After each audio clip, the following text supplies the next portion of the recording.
ETF index mutual funds నేర్చుకుని stock మార్కెట్లో రాణించాలనుకుంటున్నారా? వెంటనే ఈ నెంబర్కి కాల్ చేయండి.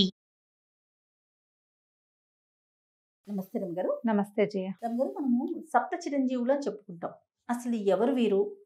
వీరి యొక్క విశిష్టత ఏంటి? వీరి మామూలుగా అంటే మనం మిగతా దేవతామూర్తులు కొలిచినట్టుగానే వీరిని కూడా కొలుస్తామా? అసలు వీరి విశిష్టత. చిరంజీవులు అంటే ఎప్పటికీ జీవించి ఉండేవాళ్ళు అంతే. ఇది మనకి చరిత్రలో ఉన్నారు. 7 సప్త చిరంజీవులు అంటే 7 కాదు, మార్కండేయుడు కూడా ఉన్నాడు, వాళ్ళతో 8వ వాడు. సాధారణంగా ఈ సప్త చిరంజీవుల మాట ఎప్పుడు వస్తుంది మనకి? పుట్టినరోజు నాడు వీళ్ళని తలుచుకుంటే అపమృత్యు నివారణ కలుగుతుందని చెప్తారు. దేవుళ్ళలాగా కొలవం మనం. ఇందులో కొలవబడేవాడు ఉన్నాడు ఒక ఆయన, ఆంజనేయుడు. ఆంజనేయుని కొలుచుకుంటాం కదా మనం.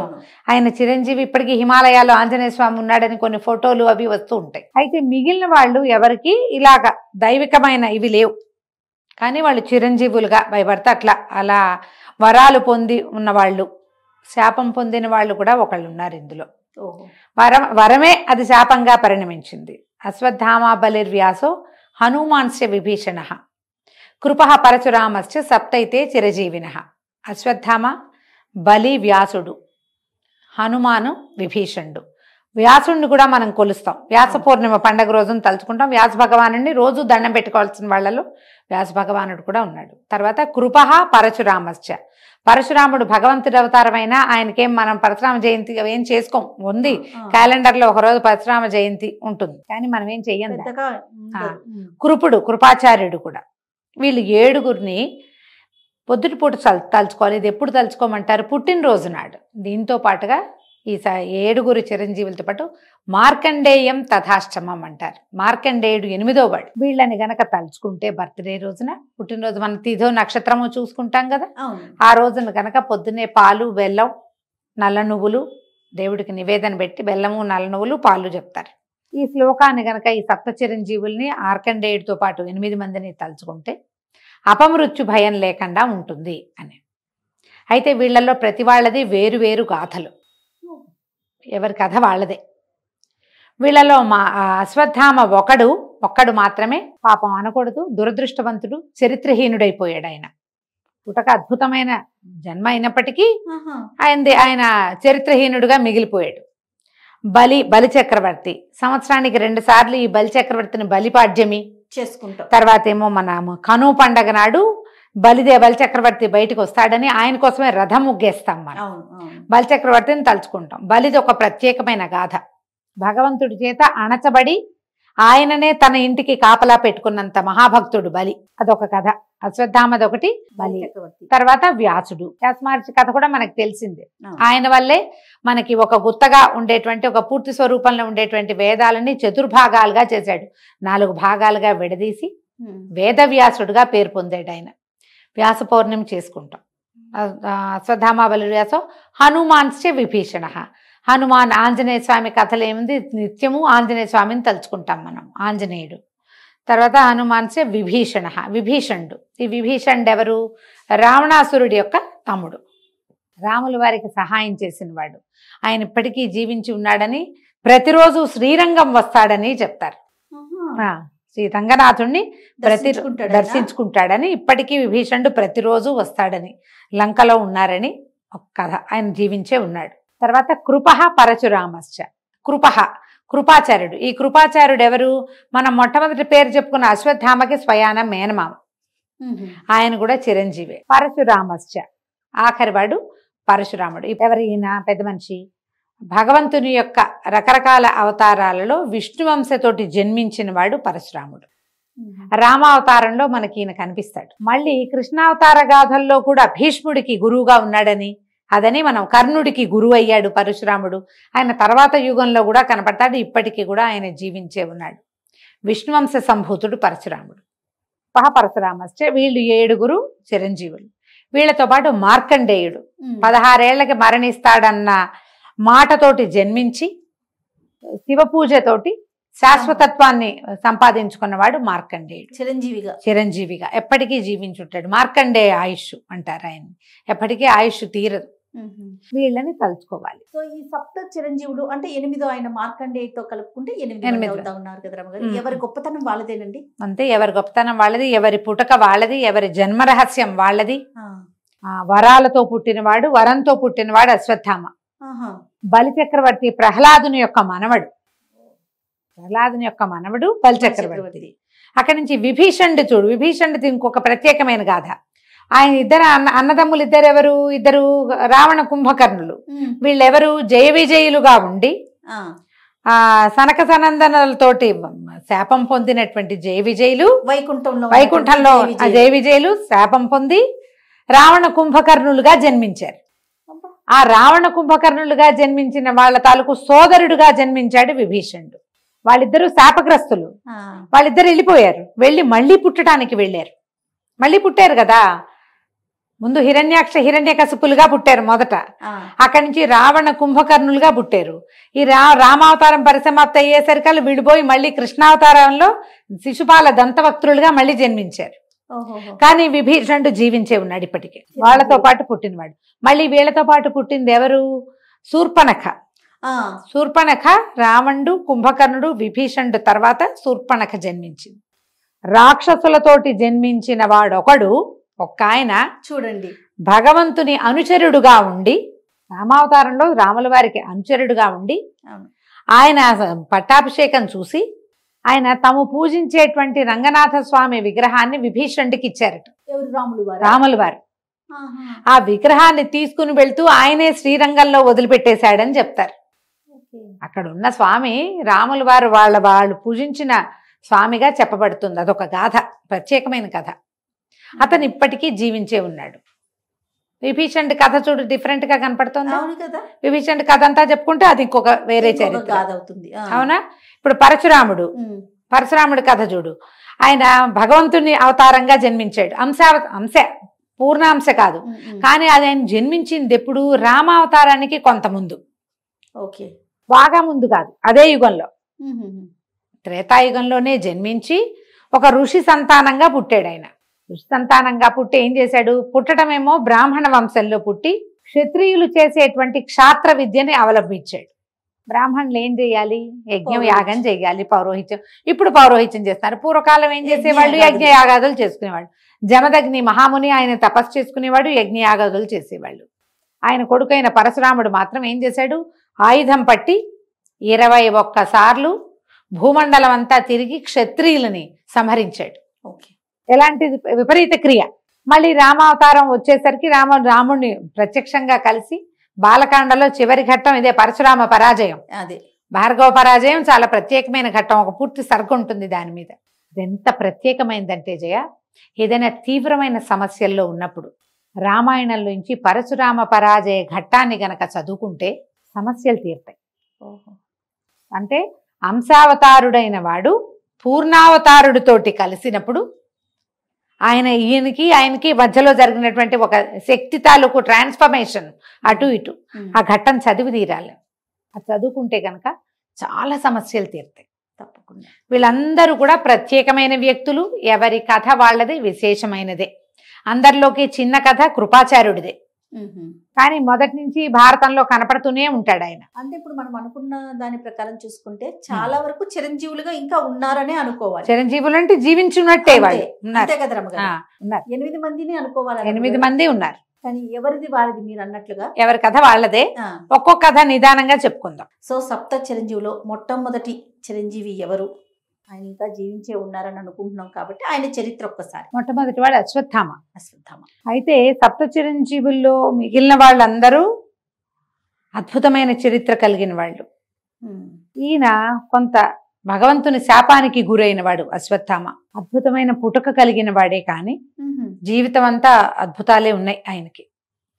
చివర ఆయన చేసినటువంటి మరి తొందరపాటు పని అనొచ్చా, లేకపోతే ఇక ఒక కుమారుడిగా అతను చేయదగిన పనిని చేసుంటాడు బహుశా. దానివల్ల కొంత శాపాన్ని అనుభవిస్తాడు. ఆయన అనుభవించుతున్నాడు. దైవ నిర్ణయమే, అది తప్పేదేం లేదు కదా. ద్రోణాచార్యుని కుమారుడు అశ్వత్థామ. ఈ ద్రోణుడు ఎవరు? ద్రోణుడికి కూడా చాలా పూర్వకథ ఉంది. ద్రోణుడి చరిత్ర మనం ఇంకోసారి చెప్పుకుందాం. అశ్వత్థామ గురించే చెప్తాం. రైట్. అయితే ఈ ద్రోణాచార్యుడికి కృపి అనే ఆవిడతోటి వివాహమైంది. వీళ్ళు కృపాచార్యుడు కృపి అని అన్నా చెల్లి కవల పిల్లలు వాళ్ళు. ఆ కవల పిల్లలో ఒకరైనటువంటి కృపిని ఆయన పెళ్లి చేసుకున్నారు ద్రోణాచార్యుడు. అయితే ఈయన మొదట ఆయన విద్యాభ్యాసం చేసే కాలంలో ద్రుపదుడు, ఎవరు ద్రౌపది తండ్రి ద్రుపద మహారాజు, ఆయనకి సహాధ్యాయిగా ఉన్నాడు ద్రోణుడు. వాళ్ళిద్దరు కలిసి చదువుకున్నారు. ద్రోణుడు ఒక బ్రాహ్మణ మునికుమారుడు, ద్రుపదుడేమో రాజకుమారుడు. వీళ్ళు కలిసి చదువుకున్నప్పుడు నేను రాజయ్యాక నీకు ఏ కావాలంటే అది చేస్తానని ఇలా కొంచెం ఎక్కువ స్నేహంగా ఉండేవాళ్ళు. తర్వాత ఎవరిదైనా విద్యాభ్యాసం అయిపోయాక ద్రోణాచార్యుడు ఆయన పరిస్థితిని వెతుకుంటూ ఆయన అవతలకు వెళ్ళిపోయాడు. ద్రుపదుడు రాజు అయ్యాడు. ఈ ద్రోణుడికి కృపితో వివాహం అయింది. చాలా కాలం సంతానం కలగల. అయితే ఆయన ఎంతో శివుడి గురించి తపస్సు చేస్తే పరమేశ్వర వర ప్రసాదంగా ఆయనకొక కుమారుడు కలిగాడు. శివుడికి త్రినేత్రం ఉన్నట్టుగా ఆ కలిగిన కుమారుడికి నుదుటి మీద ఒక మణితోటి జన్మించాడు అతను. ఆ మణి ప్రభావం వల్ల అతనికి ఆకలి దప్పులు ఉండవు, అలసట ఉండదు, అజేయుడు, అతన్ని ఎవ్వరూ జయించలేరు, మరణం లేదు, ఎవరు అతన్ని ఏం చేయలేరు. ఇలాంటి లక్షణాలతోటి ఒక కుమారుడు జన్మించాడు ద్రోణాచార్యుల వారికి. ఆ పిల్లవాడే అశ్వత్థామ, ఒకడే సంతానం. అయితే పిల్లవాడు కొంచెం పెరుగుతూ ఉండగానే ద్రోణాచార్యుల వారికి పెద్దగా ఉద్యోగ సద్యోగాలు కుదరలేదు. కొంచెం పిల్లవాడికి పాలకి వాటికి ఇబ్బంది పడుతూ ఉండేవాళ్ళు. ఆయన ఏమనుకున్నాడంటే ద్రుపదుడు మన స్నేహితుడు కాబట్టి ద్రుపద మహారాజు దగ్గరికి వెళ్ళి తనకు కావలసిన వస్తువు అడిగి తీసుకుందాం, ఇంకంతకంటే ఆయనకి ఏమీ లేదు. వెళ్ళి ఆ సభలోకి వెళ్ళి నేను నీ స్నేహితుడినని పలకరించాడు. ఒక ఆవునివ్వమని అడిగాడు. అడిగితే ద్రుపదుడు ఒప్పుకోలే. నువ్వు నా స్నేహితుడివే కాదన్నాడు, నువ్వెవరో నాకు తెలిసి పేద బాపడివి, నీతో నాకు స్నేహం ఏమిటి అని నిండు కొలువులో స్నేహితుడిని అవమానించాడు. ఆ అవమానాన్ని తట్టుకోలేకపోయాడు ద్రోణాచార్యుడు. అవమానపడి బయటకు వచ్చేసాడు. బయటికి వచ్చేసి ఈయన ఏం చేశాడు, తన భావమరిదైన కృపాచార్యుడు ఇక్కడ పాండవుల దగ్గర అంటే కురు రాజ్యంలో హస్తినాపురంలో వాళ్ళకి గురువుగా ఉన్నాడు. కృపాచార్యుడు కురురాజులకి గురువు. అతని దగ్గరికి వెళ్తే తనకి ఇంకేదైనా అవకాశం లభిస్తుందని ఆయన దగ్గరికని బయలుదేరాడు. హస్తినాపురం వచ్చాడు. ఇంకా ఈయనకి ద్రోణుడికి విలువిద్యలో ఉన్న ప్రవేశము వాటి వల్ల కృపాచార్యుడు ఇంకా పెద్దవాళ్ళకి చెప్పి ఆయనకు ఉద్యోగం అది ఏం వేయించల, ఇంకా జరగల. కానీ వచ్చిన కొత్తల్లోనే ఏమైంది, రాజకుమారులు ఒక చోట ఆడుకుంటున్నప్పుడు ఆ ప్రాంతానికి ద్రోణాచార్యుల వారు వెళ్ళారు. ఈ రాజకుమారులు బాలు ఆడుకుంటున్నారు. ఆ బంతి నీళ్లలో పడిపోయింది, బావిలో పడింది. పిల్లలంతా బావి చుట్టూతో చేరారు. ఆ బావిలో నుంచి బంతి ఎట్టా తీయాలో తెలియటల్లా. ఆ ప్రాంతంలో నుంచి వెళ్తున్నటువంటి ద్రోణాచార్యుడు ఏం చేశాడట, ఒక గడ్డిపోచని అస్త్రమంత్రంతో మంత్రించి వరుసగా ఒకదాని వెనకాల ఒకటి గడ్డిపోచల్ని బాణాల్లాగా వేసి బంతిని బయటికి తీశాడు. మీరంతా రాజకుమారులు కదా, మీరు విలువిద్య నేర్చుకోవట్లేదు ఎందుకు, విలువిద్య వస్తే ఇది తీయటం సులువు కదా అన్నాడు. వీళ్ళకి ఈయన దగ్గర ఉన్న అత్యద్భుతమైన విద్య బాగా నచ్చింది ఆ రాజకుమారులకి. నేర్చుకోవాలనిపించింది. గబగబా వెళ్ళి తాతగారైనటువంటి భీష్ముల వారికి తెలియజేశారు. ఒకనొక పెద్ద ఆయన ఇలా చేశారు, ఆయన ఏదో అత్యద్భుతమైన విద్య ఉంది ఆయన దగ్గర. అంటే ఆయన ఎవరు ఏమిటి కనుక్కుని కృపాచార్యుడి భావమరిది అని తెలిసి ఆయన పేరు కనుక్కుని ద్రోణాచార్యుడు, ద్రోణుడు. ఆ ద్రోణాచార్యుల్ని పిల్లలకి ఆయుధ గురువుగా, అస్త్ర విద్యకు గురువుగా పెట్టుకున్నారు. అక్కడి నుంచి ద్రోణుడికి దశ అందుకుంది. ఎంతమంది ఉన్నారు కురు పాండవులు ఎంతమంది, 5 పాండవులు, కౌరవులు 100 మంది. 105 మంది పిల్లలకి విద్య నేర్పించాలంటే ఎంత పని, ఎన్ని రకాల జీతభత్యాలు, ఎంత గౌరవం, ఇవన్నీ లభించినాయి. వాళ్ళతో పాటు తన కుమారుడైన అశ్వత్థామని కూడా వాళ్ళలో చేర్చాడు ఆయన. ఈ పిల్లవాడు ప్రత్యేకంగా ఉంటాడు, గురువుగారు అబ్బాయి, ముఖం మీద మణుంది. అతను అందరితోటి స్నేహంగా ఉండేవాడు, ఒకళ్ళతో ఎక్కువ కాదు, ఒకళ్ళతో తక్కువ కాదు. అయితే ఈ పిల్లల్లో ప్రత్యేకమైన వాడు అర్జునుడు. అతనికి ఏంటి, అన్నం తినేటప్పుడు చీకట్లో అన్నం తినేయగలుగుతున్నాం అంటే చీకట్లో బాణాలు వేయచ్చు అనమాట. ఇలాంటి ఆలోచనలు ఉండేవి. ఈ ఆలోచనలతో గురువు దగ్గరికి ఎక్కువగా వెళ్ళేవాడు. ఆయనకి పరమ ప్రీతి, నేర్చుకునే వాళ్ళలో ఎక్కువ ఆసక్తిగా ఉండే పిల్లల పట్ల, విద్యార్థి పట్ల గురువుకు ఉంటుంది. ఆయన అర్జునుడిని బాగా తయారు చేశాడు.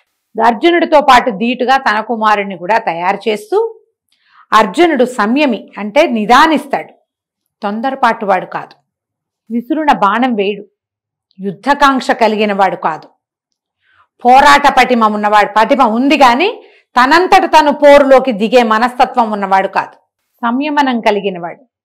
తల్లి అన్నయ్య అదుపులో ఉంటాడు, అన్నదమ్ముల అదుపుంది, తల్లి అదుపుంది. పైగా అప్పటికి క్రమంగా అతని వయసు వచ్చే కొందికి భగవంతుడి అవతారమైన శ్రీకృష్ణుడితోటి స్నేహము, మిత్రత్వము, బాంధవ్యము ఉన్నాయి.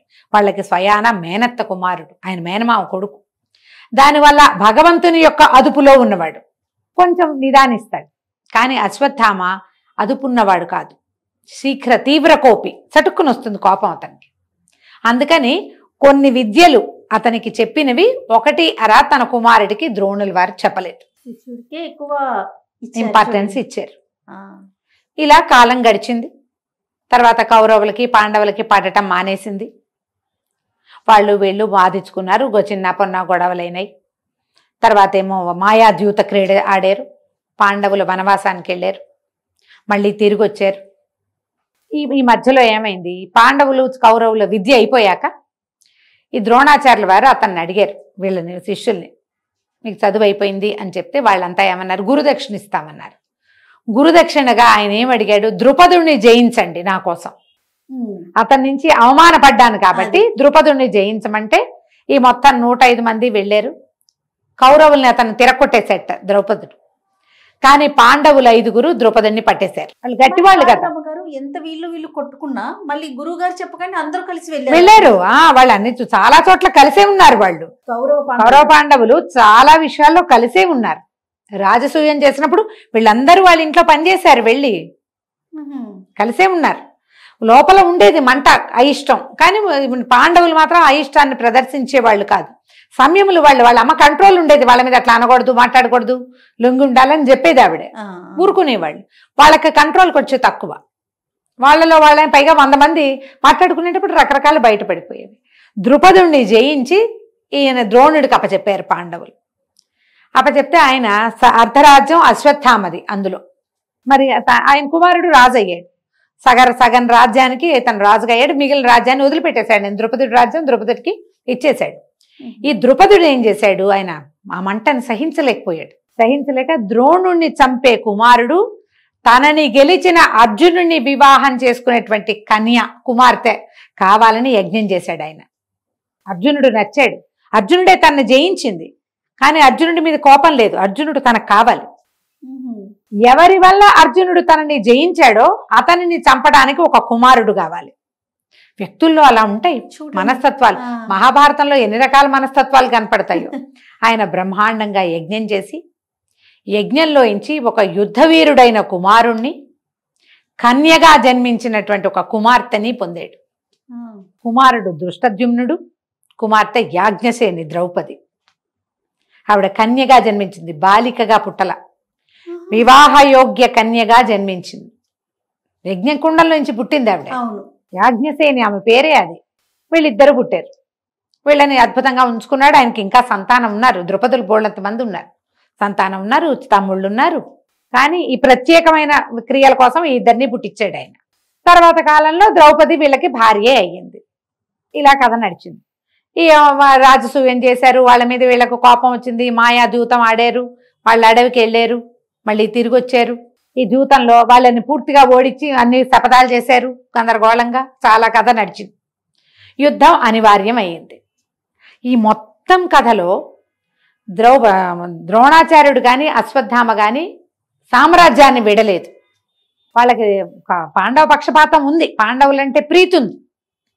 కానీ పాండవుల వెనకాల వెళ్ళిపోలే. ఎందుకంటే వీళ్ళు రాజ్యంలో రాజు ఎవరుంటే వాళ్ళకి దానికి బానిసలుగా ఉన్నారు, కట్టు బానిసలు అయిపోయారు అక్కడ. అంతే, ఇంకా దొరికిపోయారు వాళ్ళు అక్కడ.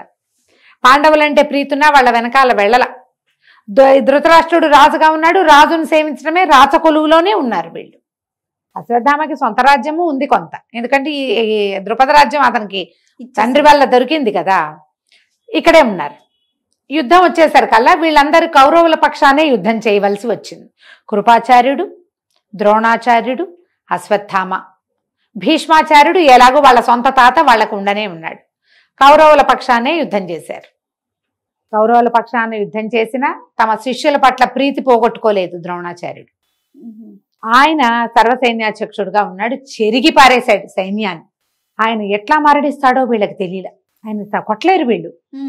అప్పుడు కృష్ణుడు ఏం సలహా చెప్పాడు ధర్మరాజుకి? సులువు, నువ్వు ఒక్క అబద్ధం చెప్తే చాలు. అబద్ధం కూడా చెప్పద్దు, నిజమే చెప్పు. నిజానికి అశ్వత్థామ చిరంజీవి, అతనికి పుట్టుకతోటే ఆ వరం ఉంది, మరణం లేని వరంతోటే పుట్టాడు. కానీ ఈ ద్రోణుడు అస్త్ర సన్యాసం చేయాలి, ఆయన కాసేపు బాణాలు వదిలిపెట్టేయాలి, అంతే చాలు. అదొక్కటి జరిగితే నువ్వేం చెప్తావు? అశ్వత్థామాహత అని చెప్పు. అంత అబద్ధం నేను ఆడను, గురువుని మోసం చేయమంటావా అన్నాడు. ఆడద్దు, అశ్వత్థామాహత కుంజరహ అను. అశ్వత్థామ అనే పేరున్న ఒక ఏనుగుంది, దాన్ని మేము చంపుతాం. నువ్వు అబద్ధం ఆడదు, నిజం అది. అశ్వత్థామ చచ్చిపోయింది. అశ్వత్థామ చావకుండా చెప్పటం లేదు, నువ్వు చచ్చిపోతుంది అది. కానీ అది ఏనుగు. కుంజరహ అన్న మాట చివరికి చెబితే చాలు. ధర్మరాజును ఒప్పించాడు కృష్ణుడు. ఇది చెబితే గాని ఆయన లొంగడు, ఆయన పడితే గాని ఈ యుద్ధం ఆగదు. అతన్ని చంపలేడు ఇంకో రకంగా, అర్జునుడి వల్ల కాదు గురువుని చంపటం. మరి యుద్ధం తెవలాలిగా, అందుకని ధర్మరాజు తోటి అశ్వత్థామాహత కుంజరహ అని చెప్పించారు. భీముడు అశ్వత్థామ అనే ఏనుగుని చంపేశాడు. చంపిన మరుక్షణం ధర్మరాజు కేకబెట్టాడు, అశ్వత్థామాహత కుంజరహ అన్నాడు. ఈ అశ్వత్థామాహత అన్న మాట వినపడేసరికి ఈ నిశ్చేష్టుడైపోయాడు ద్రోణాచార్యుడు, విసిపోయాడు. ఒక్క క్షణం కొడుకు చచ్చిపోయాడన్న వార్త వింటే తండ్రి ఎట్లా రియాక్ట్ అవుతాడు పాపం. ఆయన అట్లా రియాక్ట్ అయ్యి నిశ్చేష్టుడైపోయి చేతిలోంచి కత్తో ఏదో ఉంది ఆయన దగ్గర, ధనుస్సే వదిలేశాడు. అట్లా అయిపోయాడు, బిగుసుకుపోయాడు. ఎప్పుడైతే ఈయన బిగుసుకుపోయాడో, ఈయన మరణం కోసమే యజ్ఞంలోంచి పుట్టినటువంటి దృష్టద్యుమ్నుడు చక్మంది రథం దిగి వచ్చేసి కత్తితోటి ఆయన మెడ ఉత్తరిచ్చేసాడు. ద్రోణాచార్యుడు చనిపోయాడు కేకలు పెట్టారు. ఆయన ఇంకొక గొంతైతే నమ్మేవాడు కాదు, సాక్షాత్తు ధర్మరాజు. అసలు అతను అబద్ధమే ఆడ్డం. ఆయనకు ఒక 5 నిమిషాలు సమయం ఉంటే తెప్పరిల్లి నా కొడుక్కి చావెందుకు వస్తుంది అని ఆలోచించేవాడు. కానీ అలా జరగల. ఎప్పుడైతే ఈ దృష్టద్యుమ్నుడు అస్త్ర సన్యాసం చేసిన వాడి మెడ నరికాడని, యుద్ధనీతి కాదు, అట్లా చేయకూడదు, చెయ్యవలసి వచ్చింది. భగవంతుడి పక్క నుండి చేయించాడు, అంతే. లోక కళ్యాణార్థం అంతే. ఏదైనా కానీ జరగాల్సిందే, ఆ సమయానికి జరిగిపోయింది. ఇక అశ్వత్థామ తీవ్రమైన కోపంలోకి వచ్చేసాడు. పాండవుల మీద మంట, దృష్టద్యుమ్నుడి మీద కోపం. ఏం చెయ్యాలో తెలీదు. చెరిగాడు, బాగా యుద్ధం చేశాడు, కానీ ఏమీ అవలేదు. ఈ లోపల కర్ణుడు వచ్చాడు. కర్ణుడిని కూడా సర్వసైన్యాధ్యక్షుడిని చేశాడు. ఆ కర్ణుడు మరణించాడు. అందరూ పోయారు. దుశ్శాసనుడిని చంపేశాడు భీముడు. అందరూ అయిపోయారు. ఇక మిగిలింది ఎవరు? ఈయన సుయోధనుడు పారిపోయాడు. పారిపోయి ఒక మడుగులో దాక్కున్నాడు. మడుగులో ఉండిపోతే వీళ్ళు వెతుక్కుంటూ దుర్యోధనుడు ఎక్కడున్నాడని ఈ పక్షాన మిగిలిన వాళ్ళు 3 యోధులు, అశ్వత్థామ, కృపాచార్యుడు, కృతవర్మ. వీళ్ళు 3. ఈ కృతవర్మ ఎవరో తెలుసా? వీళ్ళవాడు కాదు, యదువంశానికి చెందినవాడు. శ్రీకృష్ణుడి వంశానికి చెందినవాడు. అక్కడ వృష్ణి, కాంభోజ, యదువంశాలు వాళ్ళంతా ఒక సమూహం కదా, ఆ సమూహాల్లో వాడు కృతవర్మ. ఈ కృతవర్మనే మనం యదువంశ నాశనం కథలు చెప్పుకున్నాం చూడు, యాదవంశం, శ్రీకృష్ణుడు నిర్యాణ గాథ, అందులో మొట్టమొదట హత్యకి గురైన వాడు కృతవర్మే. సాత్యకి కృతవర్మను సంహరించాడు మొదట. ఈయన బతికే ఉన్నాడు. కృతవర్మ అప్పుడు చాలా పెద్దవాడు అతను. వీళ్ళు 3 ఉన్నారు. వీళ్ళు 3 ఏం చేశారు? వెతుక్కుంటూ దుర్యోధనుడిని చూసి ఎక్కడున్నాడని పల్లెవాళ్ళు ఎవరో చెప్పారు, ఆయన చెరువులో ఉన్నాడు.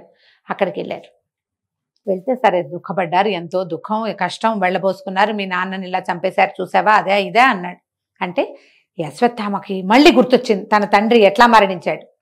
పాండవుల్లో పెద్దవాడైన వాడి అబద్ధం వల్ల అన్యాయంగా నా తండ్రిని దుష్టద్యుమ్నుడు తలనరుకుతుంటే అర్జునుడు ఆపలేదే. గురువు కదా, నాకంటే ఎక్కువ విద్య చెప్పాడు కదా అర్జునుడికి. అర్జునుడి మీద మంట, నాకంటే ఎక్కువ విద్య మా నాన్న అర్జునుడికి చెప్పాడన్న కోపం ఉంది. పాండవుల వల్లే తన తండ్రి మరణించాడు. వాళ్ళకి ఎక్కువ శ్రద్ధగా చెప్పినా కూడా చివరికి నా తండ్రి మరణానికి ఉద్రేకం అణుచుకోలేకుండా ఉన్నాడు. పైగా తమకి ఇంత జీవితాన్ని ఇచ్చినటువంటి కురురాజు ఇట్లా దిక్కుమాలిపోయి అడవిలో ఈ నీళ్లలో దాక్కున్నాడు. నన్ను సర్వసైన్యాధ్యక్షుడిని చెయ్యి, అపాండవం చేస్తాను, నేను పాండవుల్ని సంహరిస్తానంటే ఇతను ఏం చేశాడు? సుయోధనుడు, సరే నేను సర్వసైన్యాధ్యక్షుడిని చేస్తాను పొమ్మన్నాడు. 3 బయలుదేరారు వెనక్కి. రాత్రిపూట ఈయన దుర్యోధనుని చూసిందే రాత్రి. వెళ్తూ ఉంటే ఈ కృతవర్మ, కృపాచార్యుడు రాత్రిపూట వద్దు, ఈ పని చేయకూడదు అంటే, కాదు నేను పగ తీర్చుకోవాల్సిందే, మీరు బయట నుంచోండి అని చెప్పి వాళ్ళని బయట నుంచోబెట్టి పాండవులనేమో కృష్ణుడు ఎక్కడికో దూరంగా తీసుకెళ్ళాడు. గంగా తీరం వైపుకు వెళ్ళిపోయారు వాళ్ళు. పాండవులు 5 లేరు, కృష్ణుడు లేడు. ఈ గుడారాలన్నీ వేసి ఉన్న గుడారాల్లో మొత్తం మిగిలిన పాండవుల జనమంతా నిద్రపోతున్నారు. ఇందులో పంచపాండవుల యొక్క కుమారులైన ఉప పాండవులు, ద్రౌపది యొక్క కుమారులు, కొంచెం చిన్న వయసు వాళ్ళే, కానీ యుద్ధంలో ఉన్నారు వాళ్ళంతా. దుష్టద్యుమ్నుడు, వీళ్ళంతా నిద్రపోతున్నారు. వీడు ఈ అశ్వత్థామ లోపలికి గుడారాల్లోకి ప్రవేశించి మొత్తం ఉప పాండవులు 5 సంహరించేశాడు, నిద్రపోతున్న వాళ్ళని. దుష్టద్యుమ్నుడిని నిద్ర లేపి చంపేశాడు. ఇక మొత్తం ఊచకోత కోసాడు. గుడారాల్లో ఉన్న వాళ్ళు, పడుకున్న వాళ్ళందరినీ చంపేశారు. బయటకు వచ్చి ఏనుగుల్ని, గుర్రాలని ఏవి దొరికితే వాటిని చంపేశాడు. తెల్లవార్లు ఆ దమనకాండ కొనసాగింది. నిద్రపోతుంటే ఇప్పుడు పీక నరికేస్తే వాడు అరిచి కేకలు పెట్టి గోల్ చేసేది ఏం లేదు. అంతేగా. పక్కన గుడారం వాడికి అర్థమయ్యేది కూడా లేదు. మంచి నిద్రలో ఉన్నప్పుడు కేకలు వినపడ్డాయనుకో ఏదో ఉలిక్కి పడిలేస్తారు. కేకేది? నిద్రలో ఉన్న వాళ్ళని నిద్రలో నరికేయటమే. మెడ నరికేక ఇంకా వాడు అరిస్తే ఎవరికి వినపడుతుంది? కృతవర్మ, కృపాచార్యుడు కూడా యథాశక్తి దమనకాండ చేశారు. అసలు పని చేసిన వాడు అశ్వత్థామ. సంహరించేసి పాండవులందరూ ఉప పాండవుల్ని చంపేశానని దుర్యోధనుడికి తెలియజేసి నువ్వు సంతోషంగా ఉండు చేసేసి, తర్వాత తను చేసిన ఆ క్రియని తలుచుకుని భయం వేసింది. వచ్చేస్తే పాండవులు ఏం చేస్తారు? తన్ని కృష్ణుడు బతకనిస్తాడా? వెళ్ళిపోయాడు. ఇక యుద్ధాన్ని వదిలేశాడు. ఇక ఈ కురుక్షేత్రం లేదు, ఏం లేదు, నడుచుకుంటూ వెళ్ళిపోయాడు. తెల్లవారింది, పాండవులు వచ్చారు. చూస్తే ఏముంది? ఏమీ లేదు. పిల్లలు చచ్చిపోయి ఉన్నారు, ఉప పాండవులు చనిపోయి ఉన్నారు, దుష్టద్యుమ్నుడు చనిపోయాడు. మొత్తం పీనిగల కుప్ప అదంతా. గుడారాలన్నిట్లలోనూ శవాలే, గుర్రాలు, ఏనుగులు అన్నీ శవాలే. రాత్రి అక్కడ రక్తపిశాచి నాట్యం చేసినట్టుంది. ఈ పని చేసిన వాడెవడు? అశ్వత్థామ. తెలిసిపోయింది. ఇక అశ్వత్థామని వెతుక్కుంటూ బయలుదేరారు రథాల మీద. అశ్వత్థామ ఎటు వెళ్ళాడంటే వెళ్ళాడు వ్యాస మహర్షి ఆశ్రమం వైపు. వెళ్ళి పట్టుకున్నారు. అతనేం చేశాడు? అక్కడికి వెళ్ళాక కూడా ఊరుకోలే. మళ్ళీ అర్జునుడితోటి యుద్ధం. బ్రహ్మశిరోనామకాస్త్రం అని ఒక అస్త్రం. ఆ అస్త్రాన్ని అతను ఏం చేశాడంటే పాండవుల ఇళ్లలో ఇంకా ఉన్నటువంటి గర్భస్థ శిశువుల మీద కూడా వేశాడు ఆ బాణం. బ్రహ్మాస్త్రం వేస్తే అర్జునుడికి తన ఆ బ్రహ్మశిరోనామకాస్త్రాన్ని, బ్రహ్మశిరాన్ని వెనక్కి తీసుకోవటం వచ్చు. ఈయన చెప్పాడు ద్రోణుడు, ఆ ప్రయోగము ఉపసంహారము 2 విద్యలు. ఏదైనా వేయటం ఒకటే కాదు, దాన్ని వెనక్కి తీసుకోవటం 2వ విద్య. అది రావాలి. అశ్వత్థామకి ఉపసంహారం రాదు. ఉపసంహారం రాని దాన్ని అసలు ప్రయోగించకూడదు. వెనక్కి తీసుకోవడం రాని దాన్ని వేయటం ఎందుకు? వేసేది మహాస్త్రాలు ప్రపంచం మీద పడిపోతాయి అవి. ఈ పాండవుల అపాండవ మగుగాక అని వేశాడు. పాండవులు లేకుండా వాళ్ళ వంశాల మీదకి వేసేసాడు. వీళ్ళని ఏం చేయలేడు. గర్భస్థ శిశువులు, పిండ దశలో ఉన్నటువంటి చాలా మంది ఆడవాళ్ళు ఉన్నారు. వీళ్ళకి అన్ని పోయినాయి. చివరికి కనడానికి సిద్ధంగా ఉన్న ఉత్తరా గర్భంలోకి కూడా వెళ్ళిపోయింది. అది అమ్మాయి నిండు నెలలతోటి ఉంది, అభిమన్యుడి భార్య. దేవతలు కూడా దిగొచ్చారు. వ్యాస మహర్షి వచ్చి ఆపాడు వీళ్ళని. ఆ అస్త్రం నేను వెనక్కి తీసుకోలేను అనేసాడు అశ్వత్థామ. అర్జునుడు తీసుకోగలడు, ఇతను తీసుకోలేడు. ఆ అస్త్రం రాదు అతనికి. అప్పుడు కృష్ణుడు ఉపసంహారం అర్జునుడితోటే చేయించాడంటారు. అని పట్టుకుని పెడరెక్కలు విరిచిగట్టి తీసుకొచ్చారు. ద్రౌపది దగ్గర పడేశారు. నీ కొడుకుల్ని చంపిన శిశుహంత వీడు, పిల్లల్ని చంపేశాడు. అది కూడా నిద్రపోతున్న, అసలు నిద్రపోయే వాళ్లే శవంతో సమానం. జీవించి ఉన్నట్టు కాదు, నిద్రించేవాడు జీవించి ఉన్నట్టు కాదు. అలాంటి వాళ్ళని రాత్రి తమ సొంత స్థలాలలో నిద్రించేవాళ్ళు, శిశువులు, బాలురు. అతనేమో 100 సంవత్సరాల పైన వయసున్నవాడు. వీళ్ళు 14-13 ఏళ్ల పిల్లలు. శిశువంతా నీ 5 కుమారులే. గర్భశోకం చిన్నదా? 5 కుమారులు. ఆవిడ విపరీతంగా ఏడ్చింది. నా పిల్లలో అని ఏడ్చింది. ఎంత దుఃఖంలో ఉందో. కానీ ఈ పెడరెక్కలు విడిచికట్టి తీసుకొచ్చిన అశ్వత్థామని చూసేసరికి ఆవిడ మెల్లిగా సర్దుకుంది. లోపల సర్దుకుని, వద్దు, సంహరించద్దు, వదిలిపెట్టేయండి, వదిలేసేమని. ఎందుకంటే ద్రోణాచార్యుడు గతించాడు. గురుపత్ని కుమారుడిని చూసి జీవిస్తుంది. కుమారుని కూడా మనం సంహరించేస్తే ఆమె ఎవరిని చూసి బతుకుతుంది? నాకు సంతానం పోయింది, సంతానం లేరు, భర్తలు ఉన్నారు, జీవితం ఉంది నాకు. ఆమెకేముంది జీవితం? భర్త పోయి కుమారుడు పోతే ఆవిడ ఎట్లా బతుకుతుంది? నేను అనుభవిస్తున్న ఈ దుఃఖం గురుపత్నికి పనికిరాదు. ఆల్రెడీ కౌరవులంతా పోయి ఆవిడ గాంధారి దుఃఖంలోనే ఉంది. వదిలిపెట్టేయమంటే నుదుటన ఉన్న మణి తీయించేశాడు కృష్ణుడు. మణి తీసేసి ఆ మణి తీసి వదిలేలా, నువ్వు జీవించి ఉన్న నాళ్ళు దుర్వాసనతోటి రక్తమాంసాలు ఓడుతూ శరీరం నిండా వ్రణాలతోటి జీవించి ఉంటావు. నీకు మరణం లేదు, నిన్ను మేము చంపలేము ఎలాగో. కానీ 3000 సంవత్సరాలు నువ్వు ఇలాగే ఒంటి నిండా పుళ్ళు, సరైన వస్త్రం లేకుండా, కేశ సంస్కారం లేకుండా, ఒంటి నిండా వ్రణాలతోటి దుర్వాసన వెలువరుస్తూ నిన్ను చూస్తేనే పాపం, నీలాంటి వాడు కంటపడితే పాపం అని ఇలా శపించి అతన్ని వదిలిపెట్టించాడు.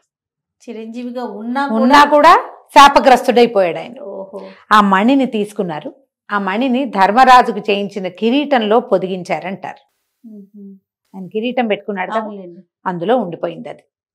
అట్లా శాపగ్రస్తుడైన అశ్వత్థామ చిరంజీవిత్వాన్ని లభించినప్పటికీ, ఎందుకంటే శిక్షించలేదు కదా ఆవిడ శిక్షించలా వదిలిపెట్టేసింది. అదే కదా. ఆ తర్వాత ఉత్తరాగర్భంలో పరీక్షిత్తు కూడా స్టిల్ బర్త్ బేబీగానే పుట్టిన, అంటే మృత శిశువుగానే జన్మించాడు. జన్మిస్తే కృష్ణుడు చక్రాయుధం అడ్డు వేసి ఆ బ్రహ్మశిరో నామకాస్త్రం ఆ శిశువుకి తగలకుండా ఆపాడని అలాంటి కొన్ని కథలు చెప్తారు.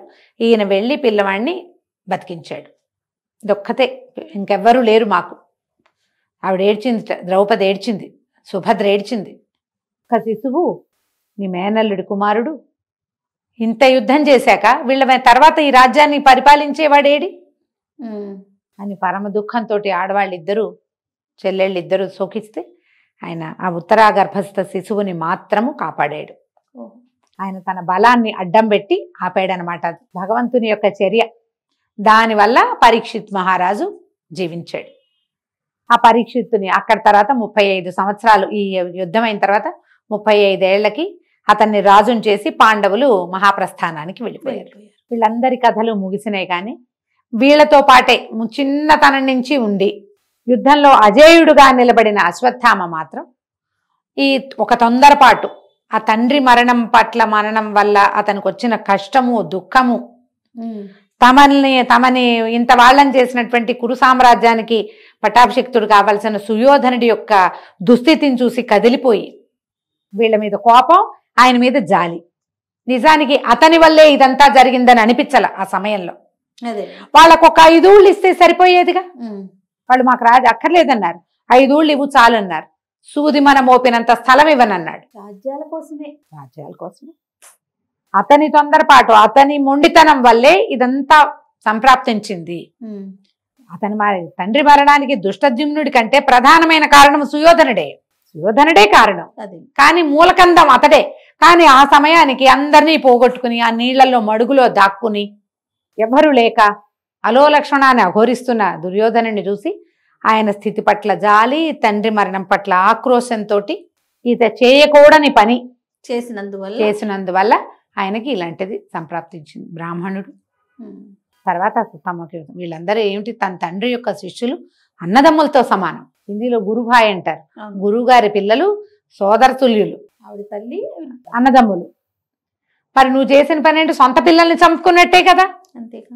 దుర్యోధను చేసింది ఒక పని అయితే ఇతను చేసింది ఈ పని. దీనివల్ల అశ్వత్థామ చిరంజీవిగా ఉన్నప్పటికీ అశ్వత్థామని చూడకూడదన్న ఒక మాట కూడా ఉంటుంది. ఆయన కనుక కనపడితే చెడొస్తుంది. గాలిలో ఒక తెలియని దుర్వాసనలు అవి వస్తాయట. ఆయన అటువైపు వచ్చినప్పుడు కనపడకుండానే ఉండుంటాడు. బహుశా ఆయన భూమి మీద తిరుగుతూనే ఉంటాడు. చాలా బాగుంది రమ్మగారు. అదే మనం మహాభారతం అంతా ముట్టుకున్నాం చూడు. ఎన్ని స్టోరీలు, ఉపకథలు, ఎన్నో కథలు ఉన్నాయి. అశ్వత్థామ మాట్లాడిన ఘట్టాలు అవి చాలా ఉన్నాయి. కానీ మనం ఏదో బ్రీఫ్ చేసినా ద్రోణాచార్యుడి సంగతి చాలానే చెప్పుకున్నాం. మనం మళ్ళీ ఇంకో కథ మళ్ళీ చెప్పుకుందాం. అశ్వత్థామ గురించి మాట్లాడుకున్నాం. నెక్స్ట్ ఎవరండి?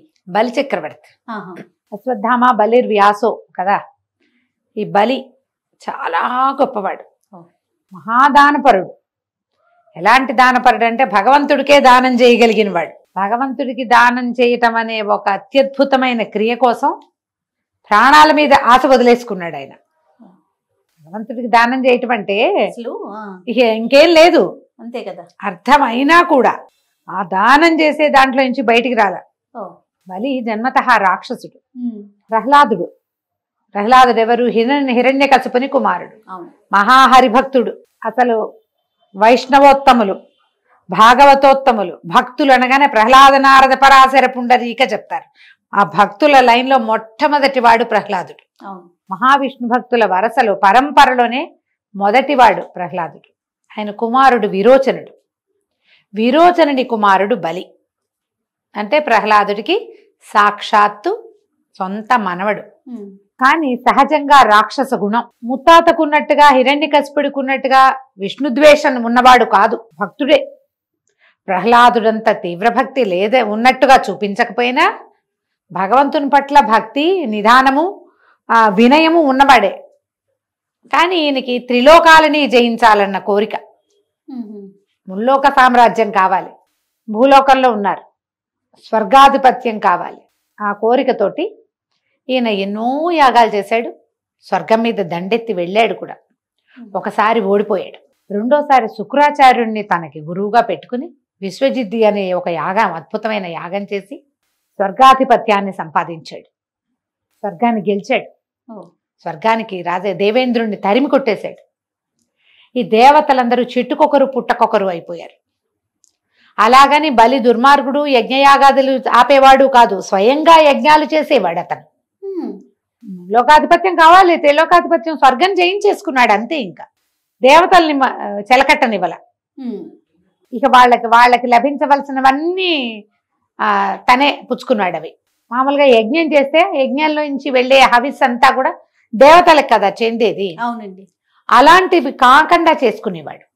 తను యజ్ఞం చేసి దేవతలకి బలం వచ్చేలాగా చేసినా వాళ్ళు తన అదుపులో ఉండేలాగా చేశాడు. అయితే చెట్టుకొకరు పుట్టకొకరు అయిపోయారు దేవతలు. అయిపోతే ఈ దేవతల తల్లైన అదితి పరమ దుఃఖంలో మునిగిపోయింది. నా కుమారులంతా ఇట్లా చెట్టుకొకరు పుట్టకొకరు అయిపోయారు, ఈ దుఃఖాన్ని భరించలేకుండా ఉన్నాను నేను. భర్త కశ్యప ప్రజాపతి దగ్గర దుఃఖపడింది. బలిని నిర్జించేవాడు కావాలి నాకు. ఈ బలి మళ్ళీ ఎవరో కాదు కదా, కశ్యపుడికి ఇంకొక భార్య వల్ల కలిగిన సంతానం తాలూకు అదే వంశంలో పుట్టినవాడే. కానీ అతడి వల్ల వీళ్ళందరూ ఇదైపోయారు. దేవతలంతా చెట్టుకొకరు పుట్టకొకరు అయిపోయారని చాలా దుఃఖించింది ఆవిడ. అప్పుడు ఆయన ఏం చేశాడట, కశ్యప ప్రజాపతి బలిని నిర్జించే కుమారుడు కావాలని పయోభక్షణ వ్రతం అని ఒక వ్రతం ఉపదేశించట. 12 రోజుల పాటు కఠినమైన నియమంతో ఈ వ్రతం చెయ్యి, నీకు బలిని నిర్జించగలిగేవాడు కుమారుడుగా జన్మిస్తాడు అని. ఎవరు బలిని నిర్జించగలిగిన వాళ్ళు? రాక్షసాంతకుడెవడు? హరి. ఆయన అదితి గర్భ సంజాతుడుగా జన్మించాడు. అదితికి కుమారుడుగా పుట్టాడు. ఆవిడ వ్యాస భారతంలో, వ్యాస రాసిన భాగవతంలో అయితే 1000 సంవత్సరాలు గర్భం ధరించింది అని రాశారట. అలా ఉన్నది, చాలా సుదీర్ఘ గర్భం అది. కానీ ఆమెకు ఒక చూడ చక్కని కుమారుడు కలిగాడు, వామనుడు. ఆయన చిన్నవాడు, కానీ విష్ణువు అలా జన్మించాడు. వామనావతారం జన్మించిన పిల్లవాడికి ఏం చేశారు, 7 నుండి 8వ ఏడు వచ్చేసరికి గర్భాష్టమం అంటారు. అలాంటి ఒడుగు చేసే వయసు వచ్చేసరికి ఉపనయనం చేశారు. ముందు ఇప్పుడు ఏదైనా దానం తీసుకోవటం అది పనికిరాదు. కానీ ఎప్పుడైతే బ్రహ్మచారి వటువు అవుతాడో ఒక పిల్లవాడు, బ్రహ్మచారి దానం తీసుకోవచ్చు, భిక్ష తీసుకోవాలి. చదువుకునేటప్పుడు అదే కదా పద్ధతి చేసేవాళ్ళు. అప్పుడు ఎవరు ఉత్తమమైన దానం ఇచ్చేవాళ్ళు అంటే బలి. అతన్ని మించిన వాళ్ళు లేరు. ఆ కాలంలో బలి చక్రవర్తి చేసినంత దానం చేసిన వాడు ఎవరూ లేరట. పైగా ఆయన ఎప్పుడు యజ్ఞయాగాదులు చేసేవాడు. ఆ యజ్ఞం చేసేటప్పుడు ఎవరైనా వచ్చి ఏదైనా అడిగితే ఇచ్చేయడమే ఆయన సంగతి. యజ్ఞం జరుగుతుంది, అక్కడికి ఎవ్వరు వచ్చినా యథోచితంగా దానాలు ఇస్తారు, అందరికీ ఇస్తాడు. అయితే ఈ పిల్లవాడిని ఇక్కడికి పంపించారు. ఈ వామనావతార స్వరూపంలో, వామన రూపంలో ఉన్నటువంటి భగవంతుడైన హరి ఇక్కడికి వచ్చాడు. చిన్న పిల్లవాడు, గొడుగు, ఒంటి మీద జంధ్యము, చిన్న గావంచ, శిఖ అవి చూస్తే ముద్దు పట్టలేనట్టుగా ముచ్చట గొలిపే స్వరూపంలో ఉన్నవాడు. ఒడుగా అంటే చిన్న పిల్లాడు అనమాట, అప్పుడే ఒడుగైనవాడు. వచ్చి బలి చక్రవర్తి దీనికి వచ్చాడు. ఈ స్వరూపం చూసేసరికి ఆయన ముచ్చట కలిగింది. నీకేం కావాలో అడగమంటే నాకేం కావాలి, నీకు అవి కావాలా, ఇవి కావాలా, ఏం కావాలి అని అడిగాడు. అవేమి వద్దు, జపం చేసుకోవడానికి కూర్చుని అనుష్ఠానం చేసుకోవడానికి 3 అడుగుల నేల ఇవ్వమన్నాడు. అయితే శుక్రాచార్యుడు ఈయనకి యజ్ఞం చేయటానికి సహాయంగా ఉన్నాడు. ఈ శుక్రాచార్యుడు ఎప్పుడైతే ఈ బాల స్వరూపము నడిచి వస్తుంటే ఆయనకి ఆ బాలుడి వెనకాల ఒక పెద్ద రూపం తెలుస్తోంది. ఆయన ఈ బాలుడిలో లోపల ఉన్నటువంటి విష్ణువుని ఆయన పసిగట్టేశాడు. పసిగట్టి ఈయనకి చెప్పాడు, దానం చెయ్యొద్దు నువ్వు, ఎందుకంటే ఇతను అతిథికి బాలుడు కాదు, అదితి గర్భసంజాతుడు చెప్పాడు ఆయన. విష్ణువే ఇట్లా జన్మించాడు, నిన్ను నేలమట్టం చేయటానికి వచ్చాడు, ఇతనికి దానం ఇవ్వద్దు అని చెప్పాడు. చెప్తే బలిచక్రవర్తి ఒప్పుకోలే. మాట ఇచ్చానన్నా. ఇప్పుడు నేను యజ్ఞం చేస్తున్నా, ఈ సమయంలో ఎవ్వరు వచ్చినా నేను దానం చేయవలసిందే. పైగా వచ్చినవాడు హరే అయితే, విష్ణువే అయితే, విష్ణువంతటి వాడి చెయ్యి కింద నా చెయ్యి పైన అవుతుంది. ఇంతకు మించింది ఏదైనా ఉందా? ఆ చెయ్యి ఎలాంటిది? లక్ష్మీదేవిని, ఆమెను ఆపాదముస్తమస్తకము ముట్టుకోగలిగిన చెయ్యి అది. ఆయన చెయ్యి విష్ణుమూర్తి అంటే ఏమిటైనా లక్ష్మికి భర్త, సామాన్యుడు కాదు కదా, ప్రపంచ నిర్మాణ శక్తి, ప్రపంచాన్ని నడిపేవాడు. అది పక్కకు పెడితే ఏ సంపద కోసం, ఏ ఐశ్వర్యం కోసం, ఏ అభ్యున్నతి కోసం ప్రాణులు తహతహలాడుతాయో ఆ అభ్యున్నతికి స్వరూపమైన లక్ష్మీదేవిని ఆమెను తల ముట్టుకోగలడు, ఆమె శరీరాన్ని ముట్టుకోగలడు, ఆమెని ధరించగలిగిన వాడు, సర్వహక్కులు ఉన్నవాడు, ఆమెని హృదయంలో భరించగలిగినవాడు. అలాంటి చేయి కింద నా చెయ్యి మీదవటం కంటే ఇంకేమైనా కావాలా? నాకు ఏం అక్కర్లేదు. శరీరం ఇప్పుడు నేను జన్మించాను, ఎప్పుడైనా పోతా, రేపొద్దున ఏనాడైనా ఇది మరణం తథ్యం. నాకు ఇప్పుడే కాకపోవచ్చు, ఇప్పుడైనా పోయేదానికి. ఇప్పుడు పోతే ఏమైంది? దానం చేశాక పోయినా పర్వాలా, విష్ణువుకి దానం చేయటం కంటే నాకు ఇంకేం అక్కర్లేదు అన్నాడు. అంటే దానం చేస్తాను వింధ్యావళి ఆయన భార్య పేరు, నీళ్ళు పోయమన్నాడు. అది ఎట్లా? చేతిలో ధార, భార్య నీరు పోస్తే ఈ ధారని ఆ వడుగు చేతిలోకి వదలాలన్నమాట. ఈ శుక్రాచార్యుడు పట్టలేకపోయాడు ఆక్రోశం. ఆయన ఏం చేశాడు, ఈ పాత్ర ఉంది కదా నీళ్లు వంచే జలపాత్ర, అదేమిటి ఒక పక్కన ఇట్లా హ్యాండిల్ ఉండి రెండో పక్కన ఇట్లా కొమ్ము ఉంటుంది. ఈ పక్కన లేవదీస్తే రెండో పక్క నుంచి నీరు బయటకు వస్తుంది. అందులోకి అడ్డం వెళ్ళిపోయాడు. వదలనివల నీళ్లు పట్టల్లా. అయితే ఈ పిల్లవాడు బ్రహ్మచారి ఉన్నాడు కదా మన వాడు వామనుడు, ఆయన అన్నాడు ఏదో అడ్డం పడిందని దర్భని తీసి ఇట్లా పొడిచాడు ఆ కంతలోకి. ఏదో అడ్డం పడింది, ఏం చేస్తాం, ఏదైనా పుల్ల పెట్టి పొడమమా? దర్భ పొడిచేసరికి శుక్రాచార్యుడి కన్నుకి గుచ్చుకుంది. ఆయన ఉన్నాడు కదా లోపల, కండి నదువుకుంటూ బయటకు వచ్చేసాడు. ఇంకేం చేయలేకపోయాడు. జలం పడింది, ఈయన చేతుల్లో నుంచి వటువు చేతిలోకి వెళ్ళిపోయింది. 3 అడుగుల నేల. తీసుకో, నీకు ఎక్కడ కావాలంటే అక్కడ ఆ నేలని అనగానే ఇక ఏం చేశాడు, ఇంకా పెరగటం మొదలుపెట్టాడు. ఇంతున్నవాడు పెరిగి పెరిగి పెరిగి పెరిగి ఇంతయి వటుడింతయి అని చెప్తారు పద్యం. పోతన గారి పద్యం సూపర్, అసలు మామూలు పద్యం కాదు అది. ఎట్లా పెరిగాడంటే ఆకాశము పైకి వెళ్ళిపోయింది ఆయన కాలు. ఒక కాలు నేల మీద పెట్టాడు, భూమంతా ఆక్రమించేసింది. కిందో పాదం ఉందా, రెండో కాలు ఎత్తి పైకి పెట్టాడు. ఈ రెండో కాలు, ఈ కాలు పైకి సాగుతుంటేనట సూర్యబింబం మొదట కింద ఉంది, క్రమంగా క్రమంగా క్రమంగా క్రమంగా అయ్యి అది ఎట్లా అయిందంటే ఈ కాలు పై దాకా వెళ్ళిపోయేది, కిందకు వచ్చేసింది. బ్రహ్మాండం చేసేసింది. కింద పైన 2 కాళ్ళతోటి కింద పైన త్రివిక్రమావతారం అంటారు దాన్ని. త్రివిక్రముడు నేల మీద ఒక కాలు, రెండో కాలు ఇట్లా పైకి లేవదీసి పైకి, 2 కాళ్ళు పైనోటి కిందోటి. ఇప్పుడు 3వ అడుగు ఎక్కడిస్తావు? 1 అడుగుతో భూమంతా కొలిచేశాడు అయ్యా, 2వ అడుగుతో ఆకాశం అంతా కొలిచాడు, 3వ అడుగు తెలిసిపోయింది బలికి. ఆయనకు ముందే అర్థమైంది, ఇప్పుడు పూర్తిగా ప్రిపేర్ అయ్యాడు. ఆయన దగ్గర కూర్చున్నాడు, ఇక్కడ పెట్టు, నా నెత్తి తల తీసుకోమన్నాడు. ఏం చేశాడు, ఇప్పుడు 3వ కాలు ఎత్తి 3వసారి ఈ 2 కాళ్ళు ఉపశమించి పాదం ఎత్తి బలి చక్రవర్తి నెత్తి మీద పెట్టాడు. కొలుచుకోవాలి కదా 3వ అడుగు. ఈ పాదం ఎప్పుడైతే విష్ణు పాదం బలి తల మీదకి చేరిందో బలి అలాగే కిందకి వెళ్ళిపోయాడు పాతాళంలోకి. ఎలాంటి పాదం అది? భూమి ఆకాశాలు ఏకమొత్తంగా కొలవగలిగిన పాదం నెత్తి మీద పడితే ఏమైనా ఉందా? భూమి పాతాళంలోకి వెళ్ళిపోయాడు, తొక్కేశాడు కిందకి. అంతే, ఇక లేడు బలి. వింధ్యావళి పరమ దుఃఖంతో బాధపడింది. ప్రహ్లాదుడు పరిగెత్తుకొచ్చాడు. అయితే ఈయన ఏమన్నాడు, పాతాళంలో ఉన్నాడు బలి, నువ్వు అతనితోటి ఉండొచ్చని వింధ్యావళిని పంపించాడు. భార్యని.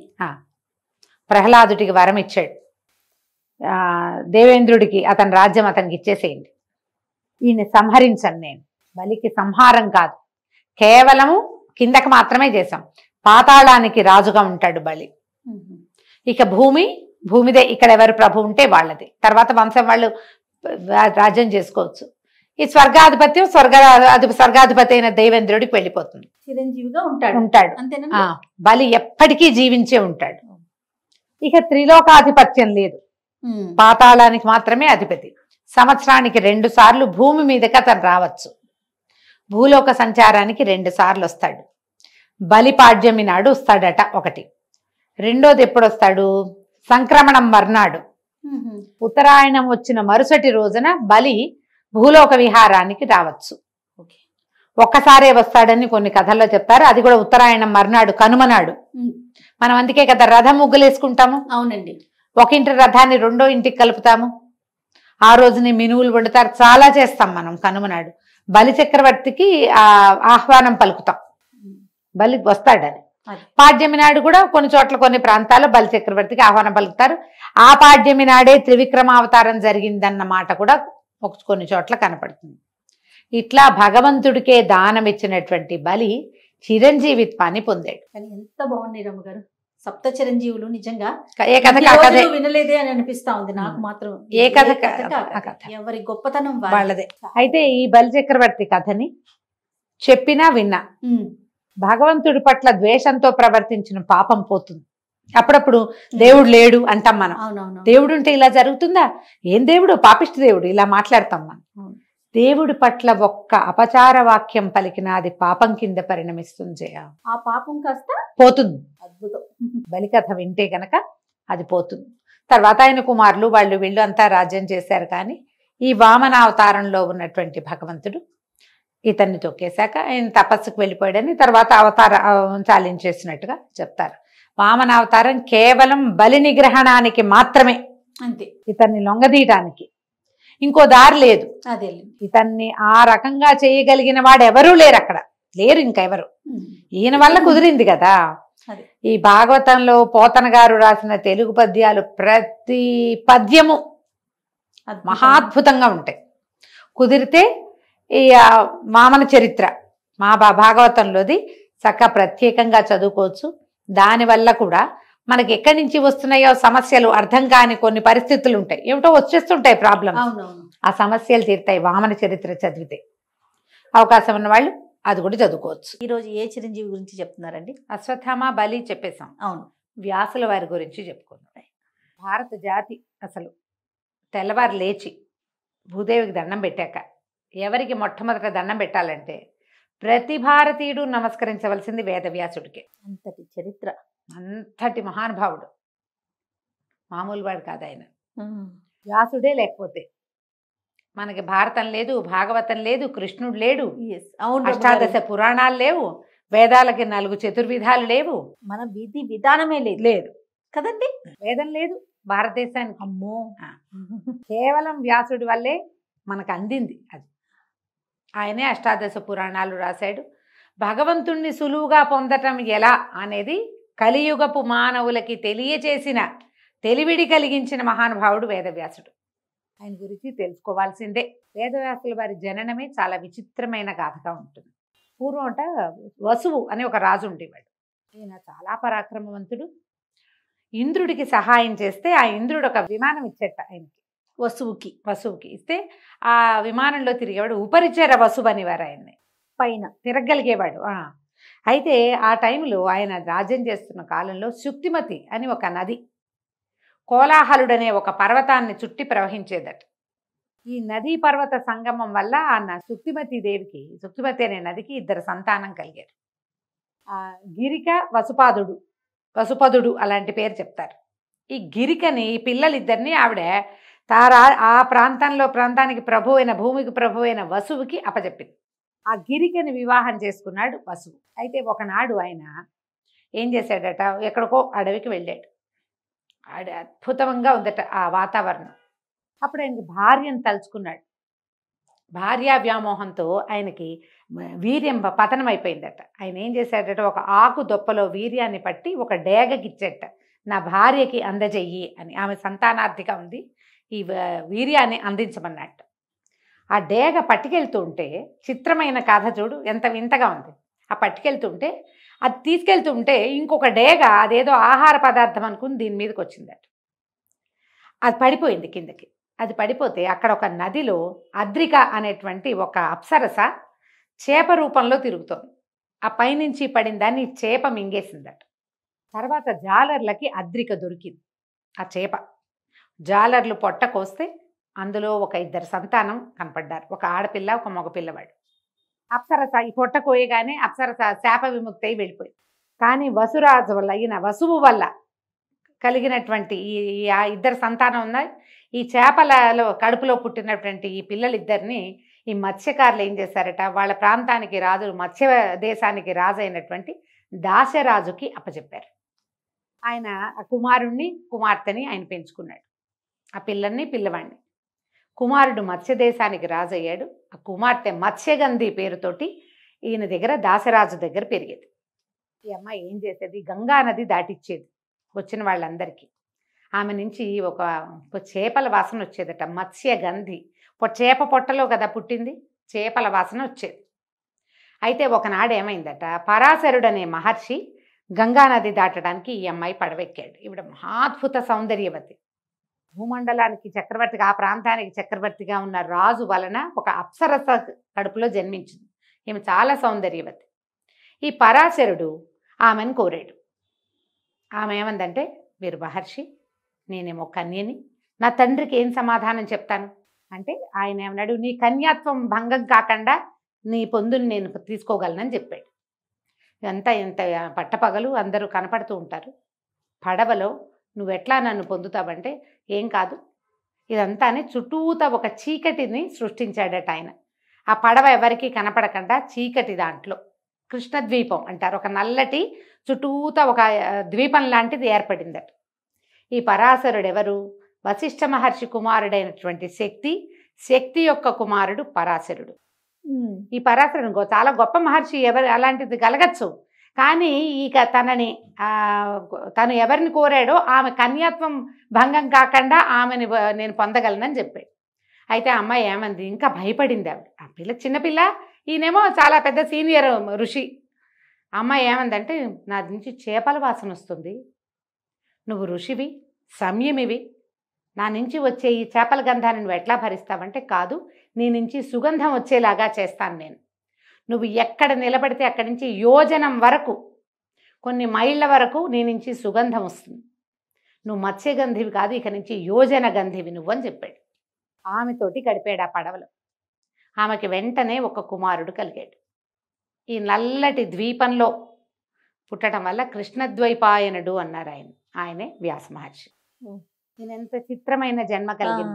ఈ పుట్టిన వెంటనే ఆయన తల్లికి నమస్కరించి, తపస్సు చేసుకోవడానికి వెళ్తానమ్మా నేను, నువ్వు నన్ను తలుచుకున్నప్పుడు నీ దగ్గరికి వస్తాను అని చెప్పి వ్యాసుడు వెళ్ళిపోయాడు, పరాశరుడు వెళ్ళిపోయాడు. ఈ మత్స్యగంధి యోజనగంధిగా మారిన ఆ అమ్మాయి మామూలుగా ఇంటికి వెళ్ళిపోయింది. ఇలా ఒక ప్రత్యేక సందర్భంలో వ్యాసుడు జన్మించాడు. కథ వింతగా ఉంది కదా, కానీ మహాభారతంలో ముందు చెప్పబడుతుంది. అయితే ఏమైంది, ఆవిడ పేరు సత్యవతి, ఆ అమ్మాయి పేరు. వాళ్ళు అలా కూడా పిలిచేవాళ్ళు. ఆమె మత్స్యగంధి అంటే చేపల వాసన వస్తుందని మత్స్యగంధి అనేవాళ్ళు. అసలు ఈయనేమో యోజన గంధిని చేశాడు ఆవిడ్ని. ఆవిడ సత్యవతిగా ఉంది.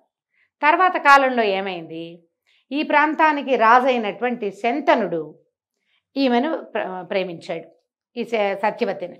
ఆయనకి ముందే సంతానం ఉంది, గంగాదేవి వల్ల కుమారుడు ఉన్నాడు. కానీ ఈ అమ్మాయిని పెళ్లి చేసుకుంటానంటే దాశరాజు ఏమన్నాడు, మా అమ్మాయిని కావాలంటే నీకు ఇస్తా, సత్యవతిని నీకు ఇస్తాను, కానీ ఆవిడకి పుట్టిన కుమారుడే రాజు కావాలి అంటే. ఈయనకు ఆల్రెడీ కొడుకున్నాడు భీష్ముడు. ఆయన పేరు భీష్ముడు కాదు, అప్పటికి దేవవ్రతుడు. ఈయనకి పెద్దవాడు యుక్త వయస్కుడైన కుమారుడుండి, ఇప్పుడు ఆ అబ్బాయి రాజ్యానికి రావాలి, ఈవిడ కొత్తగా పెళ్లి చేసుకుని అమ్మాయి కుమారుడికి రాజ్యం ఎట్టా ఇస్తాడు, ఆయన ఊరుకున్నాడు.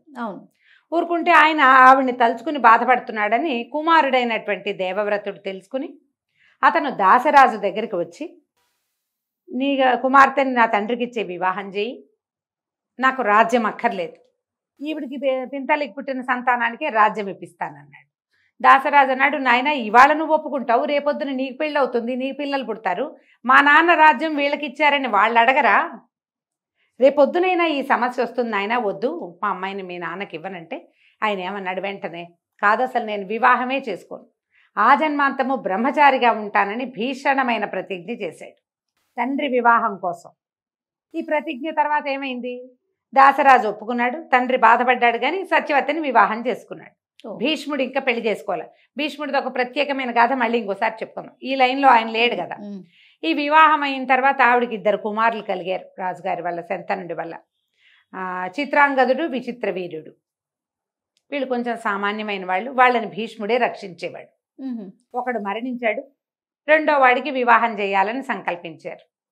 ఈయన ఏం చేశాడు, రాజు గారు తమ పిల్లలకి కూతుర్లకి స్వయంవరం ప్రకటిస్తే వెళ్ళి ఆ 3 అమ్మాయిల్ని మా తమ్ముడికి ఇచ్చి పెళ్లి చేస్తానని 3 తీసుకొచ్చాడు. అంబ, అంబిక, అంబాలిక అని 3 అమ్మాయిలు, 3 తీసుకొచ్చారు. తీసుకొస్తే అందులో అంబ ఏమంది, నేను సాల్వుడిని ప్రేమించాను, అతను ఎలాగో వచ్చాడు, అతనికి దండేద్దాం అనుకున్నాను, నువ్వు నన్ను తీసుకొచ్చేసావు, నాకు మీ అబ్బాయి మీ తమ్ముడితో పెళ్లి ఇష్టం లేదని. భీష్ముడు అన్నాడు, నీ దారి నువ్వు వెళ్ళమ్మా అని పంపేశాడు. అంబిక, అంబాలికల్ని ఈయనకి ఇచ్చి పెళ్లి చేశారు విచిత్ర వీరుడి తమ్ముడికి. ఈ వెళ్ళిన అంబ రకరకాల సమస్యలు ఎదుర్కొంది, ఆవిడ దారి ఆవిడది. ఇక్కడ వివాహం అయిందా, కొంతకాలానికి అనారోగ్యంతో విచిత్ర వీరుడు మరణించాడు. కోడళ్ళిద్దరూ ఉండిపోయారు, కుమారుడు మరణించాడు. ఇప్పుడు ఈ రాజ్యానికి, కురు సామ్రాజ్యానికి ఎవరు, శంతన్ మహారాజు పాలించినటువంటి కురు సామ్రాజ్యం హస్తినాపురమే. దీనికి రాజు ఎవరు? ఆ కోడళ్ళు ఉన్నారు కానీ పిల్లలు లేరు. భీష్ముడిని పెళ్లి చేసుకోమని బతిమలాడింది ఆవిడ. నేను ప్రతిజ్ఞ చేశాను, నేను పెళ్లి చేసుకోను అన్నాడు. చేసుకోనంటే ఆవిడేముంది, దేవర న్యాయం అని ఒక న్యాయం ఉంది. ఈ దేవర న్యాయం ఇలాగ సంతానం లేకపోతే బావగారో మరిదో వీళ్ళతోటి వీళ్ళని వివాహం చేసుకోకుండా వీళ్ళకి సంతానాన్ని ఇవ్వచ్చు, రాజ్యానికి వారసులు ఉంటారని అడిగితే దానికి కూడా ఆయన ఒప్పుకోవాలి. అయితే అప్పుడు వీళ్ళు కొన్ని పాత గాథలు విని ఏమన్నారంటే, ఎవరైనా ఒక ఉత్తమ బ్రాహ్మణుడి వలన ఈ స్త్రీలకి అంటే ఈ భర్తలు చనిపోయినటువంటి వీళ్ళిద్దరికీ సంతానాన్ని గనక కలిగిస్తే ఆ సంతానం క్షేత్రజులుగా వాళ్ళకి ఆ అధికారం వస్తుంది. ఉండేది అట్లాంటివి జరిగేవి అప్పట్లో, ఉన్నది ఒక తర్కాణం కూడా చెప్పాడు. అప్పుడు ఈ సత్యవతీదేవికి జ్ఞాపకం వచ్చింది. భీష్ముడు ఒప్పుకోవట్లేదు, భీష్ముడు ఈ రాజ్యానికి రాజకుమారుడు అయినప్పటికీ తనకొక కుమారుడు ఉన్నాడు. ఎవరైనా వేదవ్యాసుడు. వ్యాస మహర్షిని పిలవాలని అనుకున్నాడు. ఆయన్ని తలుచుకుంటే ఆయన ప్రత్యక్షమయ్యాడు. అప్పటికే మహాతపస్విగా ఉన్నాడు ఆయన. ఆయన్ని అడిగింది, అయ్యా ఇట్లా నేనేమో నాకు 2 కుమారులు కలిగారు, 2 మరణించారు, కోడళ్ళు ఉన్నారు, ఈ రాజ్యానికి వారసులు లేరు, కాబట్టి నా కోడళ్ళకి సంతానాన్ని అనుగ్రహించమని. సరేనని ఒప్పుకున్నాడు ఆయన తల్లి కోసం. ఒప్పుకుంటే అంబికకి అంబాలికకి చేరుకో సంతానము కలిగింది. ధృతరాష్ట్రుడు, పాండురాజు. ఈ వచ్చిన మహర్షిని చూసి భయపడ్డందుకు, కళ్ళు మూసుకున్నందుకేమో అంబికకి ధృతరాష్ట్రుడు పుట్టుగుడ్డివాడిగా జన్మించాడు. ఆయన చూసి భయంతో పాలిపోయినందుకు అంబాలికకేమో పాండురాజు పాండురోగంతో పాలిపోయిన వంటి శరీరం కలిగిన వాడు జన్మించాడు. ఇద్దరు మహాబలవంతులే. ఋషి వలన అద్భుతమైన సంతానమే కలిగింది. మళ్ళీ ఈ పిల్లవాడు కళ్ళు లేగని పిల్లవాడుగా ఉన్నాడు కాబట్టి మళ్ళా పెద్ద కోడల్ని పంపించింది ఆవిడ. పంపిస్తే ఆవిడేం చేసింది, ఈసారి ఆ మహర్షి దగ్గరికి వెళ్ళటం ఇష్టం లేక తన దాసిని అలంకరించి పంపించింది. దాసి పరమభక్తితో వ్యాసుడిని సేవించింది. ఆవిడకి విదురుడు పుట్టాడు. వీళ్ళ ముగ్గురు ఈ కురు సామ్రాజ్యానికి, ఒకడు రాజు, 2వ వాడు రక్షకుడు, 3వ వాడు మంత్రి. ధృతరాష్ట్రుడు పుట్టుగుడ్డివాడు కాబట్టి కన్ను లేని వాళ్ళకి మరి దివ్యచక్షువుగా ఉన్నాడు కదా, రాజ్యం ఇవ్వడానికి వీల్లేదు. అందుకని పాండురాజును రాజును చేశారు. ధృతరాష్ట్రుడు రాజుగారు అన్నయ్యగా ఉన్నాడు తొలుత. విదురుడు. వీళ్ళ ముగ్గురు చక్కగా చదువుకున్నారు, విద్యలు నేర్చుకున్నారు, శస్త్ర విద్యలు వచ్చినాయి పుష్కలంగా. ఈ కథ ఇట్లా నడిచింది. వీళ్ళకి సంతానాన్ని అనుగ్రహించినటువంటి వేదవ్యాసుడిని ఎప్పుడూ వాళ్ళు తండ్రిగా గౌరవించటం కానీ, వీళ్ళు తన కుమారులని క్లెయిమ్ చేయటం కానీ జరగల. వీళ్ళకి ఏమంటారు, వెల్విషర్గా మాత్రమే ఉన్నాడు. కురు సామ్రాజ్యానికి శ్రేయోభిలాషిగా ఉన్నాడు ఆయన. తన పని అయిపోయింది, తల్లి అడిగింది చేశాడు, అంతే. ఆ స్త్రీల పట్ల కానీ, ఆ కుమారుల పట్ల కానీ ఆయన ఏ రకమైన సొంతధనాన్ని ఆయన ప్రదర్శించలేదు. ఇది ఇలాగా. ఇవి కాకుండా ఆయనకు సుఖమహర్షి కుమారుడుగా జన్మించాడు. శుకుడు కూడా ఆయన పరమాద్భుతమైన మంత్రవేత్తగాను, తర్వాత మహర్షిగాను, ఋషిగాను ఉన్నాడు. ఈ కథలు ఇట్లా నడుస్తున్నాయి. ఈయన ఏం చేశారు, దీన్ని వేదం ఏకీభూతంగా ఉండేది, దాన్ని 4 భాగాలుగా విడదీసి మానవులకి అందించాడు. కానీ వేదం అపౌరుషమైన వేదాన్ని మానవుల్ని చేసింది కాదు, అది భగవంతుడి సృష్టి వేదం. అందులోని విషయాల్ని మానవులు సులువుగా అర్థం చేసుకోవటానికి వీలుగా పంచమ వేదం అని చెప్పబడేటువంటి మహాభారతాన్ని కూడా రాశాడు ఆయన. ఈ మహాభారత గాథ అంతా ఆయన కంటి ముందే జరిగింది. ఆయన వల్లే వీళ్ళు కలిగారా, తర్వాత వీళ్ళంతా పెద్దవాళ్ళు అయ్యారు, వాళ్ళకి పిల్లలు కలిగారు, వాళ్ళు వీళ్ళు కొట్టుకున్నారు, చివరికి కురుక్షేత్ర సంగ్రామం అయింది. ప్రతి అడుగడుగున వేదవ్యాసుడు ఈయన వస్తూనే ఉన్నాడు ఇక్కడికి, వీళ్ళ దగ్గరికి. అవును, వీళ్ళు వెళ్తున్నారు, ఆయన వస్తున్నాడు. ఒక్కొక్కళ్ళకి ఒక్కొక్క రకమైన బోధ చేశాడు ఆయన. పాండవుల్ని బోధించాడు, ధృతరాష్ట్రుడికి బోధ జరిగింది. అన్ని సందర్భాల్లోనూ వేదవ్యాసుడి ప్రెజెన్స్ ఉంది మహాభారతంలో. మహాభారతం అంతా అయిపోయాక ఆయన ఆలోచిస్తూ అదంతా పునరావృత్తి చేసి దీన్ని ఒక లైన్గా రాసి అప్పచెప్దాం ప్రజలకి అని భావించి తను చెప్పేదాన్ని రాయటం కోసం గణపతిని ప్రార్థించాడు, విఘ్నేశ్వరుణ్ణి. మహాభారతం గంట మాక్కండా రాయాలి నేను చెప్తానంటే వినాయకుడు ఏమన్నాడంటే, ఆపితే ఆగిపోతా, ఇక నేను రాయను, ఆపకూడదు, నువ్వు అట్లా చెప్తూ ఉంటే నేను రాసేస్తా అనేసరికి ఇప్పుడు ఈయన ఆలోచించాడు. ఎక్కడైనా తను ఆలోచించుకోవటానికి కానీ తను కొంచెం ప్లాన్ చేసుకోవటానికి కానీ ఆగకుండా ఎటా కుదురుతుంది, ఫ్లో ఆగితే రాయని అంటున్నాడు గణపతి. అందుకని ఆయన ఏం చేశాడు, వేదవ్యాసుడి వ్యాస మహర్షి ఈ మహాభారతాన్ని చెప్పడం మొదలుపెట్టారు. చెప్పటం ప్రతి 10 శ్లోకాలకి ఒకసారి ఒక పెద్ద శ్లోకం చెప్పటం. ఈయనకి ఏమిటంటే గణపతికి తనకు అర్థం కాకపోతేనే స్లో అవుతాడు, ఆయనకి అన్నీ అర్థమైపోతాయి. ఆయన ఇదేమిటి అని ఆలోచించే సమయంలో ఈయన ఇంకోటి ఆలోచించుకునేవాడు. అందుకని 10 శ్లోకాలకు ఒక్కొక్క పెద్ద శ్లోకం చొప్పున, ఒక బలమైన శ్లోకం చొప్పున చెబుతూ మహాభారతాన్ని రాయించాడు. గ్రంథులు అంటారు వాటిని. ఒక చిన్న గ్రూపు అవగానే ఒక పెద్ద శ్లోకం ఒకటి ఆలోచించుకోవటం, తను ఆలోచించడానికి తను కొత్త ఎత్తుగడ ఆ కథను ఎక్కడి నుంచి మొదలు పెట్టాలి, ఎవరి నుంచి స్టార్ట్ చేయాలి, దీని తర్వాత ఏం ఆయన గుర్తు కూడా చేసుకోవాలి కదా. అట్లా చెప్తూ మహాభారతాన్ని గణపతితోటి రాయించుకున్నాడు. మహాభారతంలో వేదాలలో చెప్పబడిన 4 వేదాల్లో చెప్పబడిన రకరకాల ఎన్నో రకాల విషయాల్ని మహాభారతంలో పాత్రల ద్వారా చెప్పించారు. మహాభారతంలో ఇంకొక ప్రత్యేక ఘట్టం ఉంది, ఏమిటది, భగవద్గీత. ఉపనిషత్తుల సారం అని చెప్పబడేటువంటి భగవద్గీతని కూడా ఈ మహాభారతంలో పొందుపరిచారు. అందుకని మహాభారతాన్ని పంచమ వేదం అంటారు. 4 వేదాలు కాకుండా 5వ వేదం ఇది. అదే కథారూపంగా ఉన్నప్పటికీ ఎన్నో ధర్మ సూక్ష్మాలు ఉన్నాయి అందులో. అదంతా వ్యాస భగవానుడే మనకు అందించాడు. అయితే వ్యాసుల వారు చిరంజీవని, ఆయన తండ్రి చేతే అలాంటి వరాన్ని పొందారు. కాళిదాస మహర్షి కాలంలో వ్యాసుల వారిని కాళిదాసు చూసినట్టుగా కొన్ని ఘటనలు చెప్పబడతాయి. ఓహో, ఉన్నారని. కాళిదాస్ అంటే మళ్ళీ ఏదో యుగం వాడు కాదుగా, మన యుగంలోని మన ముందు తరాల వాడు. చూసారట కాళిదాసు చూశాడని కాళిదాసు యొక్క కథల్లో ఆయన వ్యాసుల వారిని చూసిన ఇది చెప్తారనమాట. చెప్పబట్టి మనం చిరంజీవిగా అనుకోవాలి. ఆయన చిరంజీవిగానే ఉన్నాడు. ఇప్పుడు ఎన్ని రకాల పురాణాలు అందించారో మనకి. ఏ పురాణానికి ఆ పురాణమే గొప్పది చేయ. అవును, ప్రతిదీ గొప్పదే. అవునండి, దేని ప్రత్యేకత దాందే. మహాద్భుతమైన పురాణాలుగా చెప్పబడేవన్నీ కూడా వ్యాసుల వారి ముఖంలో నుంచే వచ్చినాయి. మనకి ఇంత వాంగ్మయాన్ని ఇచ్చిన ఆయన్ని పొద్దున్నే తలుచుకోవద్దు, మనం ఖచ్చితంగా తలుచుకోవాలి. భారతీయులకి ప్రథమ గ్రంథం ఏమిటి, ఆది కావ్యం రామాయణం అయితే మనం ప్రతి మనిషి తెలుసుకోవాల్సింది భగవద్గీత. అవును, అది మనకి ఇక్కడి నుంచే వచ్చింది. మనం నిత్యము పారాయణ చేసుకునే విష్ణు సహస్రనామం మహాభారతంలోదే. అది కూడా ఈ భగవద్గీత కాలం యుద్ధక సమయంలో భీష్ముల వారు చెప్పిందే కదా. కాబట్టి విష్ణు సహస్రనామానికి మనం వ్యాసుల వారికి కృతజ్ఞతలు చెప్పుకోవాలి కదా. అది మనకు దానికి మొదట సహస్రనామాలు చెప్తారు కదా, వ్యాసం వశిష్ఠ నప్తారం శక్తే పౌత్రమకల్మషం పరాశరాత్మజం వందే శుకతాతం తపోనిధిం. ఎంత బాగా చెప్పారు. వ్యాసం వశిష్ఠ నప్తారం, వ్యాసుల వారు వశిష్ఠుడికి మునిమనవుడు. శక్తేహ పౌత్రం, శక్తి యొక్క మనవడు.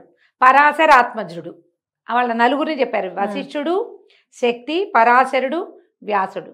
తర్వాత సుఖదాతం తపోనిధిం, మహాతపోనిధి అయినటువంటి వ్యాసుడు వాడు సుకుడు, సుఖమహర్షికి కూడా తండ్రిగా ఉన్నాడు. 5గురిని చెప్పారు. ఒక్క వరుస సంతానం అందరూ 5గురు అంటే ఒక వంశానికి చెందిన 5గురిని మనం ఒకేసారి తలుచుకోవాలి వాళ్ళని. వశిష్ఠుడు బ్రహ్మ మానస పుత్రుడు, బ్రహ్మ యొక్క ప్రథమ సంతానం వశిష్ఠ మహర్షి. ఆయన యొక్క కుమారుడు శక్తి, శక్తి యొక్క కుమారుడు పరాశరుడు, పరాశరుని కుమారుడు వ్యాసుడు, వ్యాసుని కుమారుడు శుకుడు. 5గురిని మనం సహస్రనామాన్ని చెప్పేటప్పుడు చదువుకుంటాం, వాళ్ళ పేరుని తలుచుకుంటాం. సో ఈ రకంగా ఈయన చిరంజీవిగా ఉన్నాడు. బోల్డ్ అన్ని విషయాలు చెప్పచ్చు ఇంకా వ్యాసుల వారి గురించి. నేను ఇంకా బ్రీఫ్ చేస్తేనే ఇంత టైం పట్టింది. మనం ఒక ఫ్రేమ్లో చెప్పేదలుచుకున్నాం కాబట్టి ఈ వివరాల వరకు మనం ఇవ్వగలుగుతాం. తప్పకుండా రమ్మగారు, నిజంగా తెలుసుకోవాల్సిన విషయం ఇది. నమస్తే అండి. నమస్తే.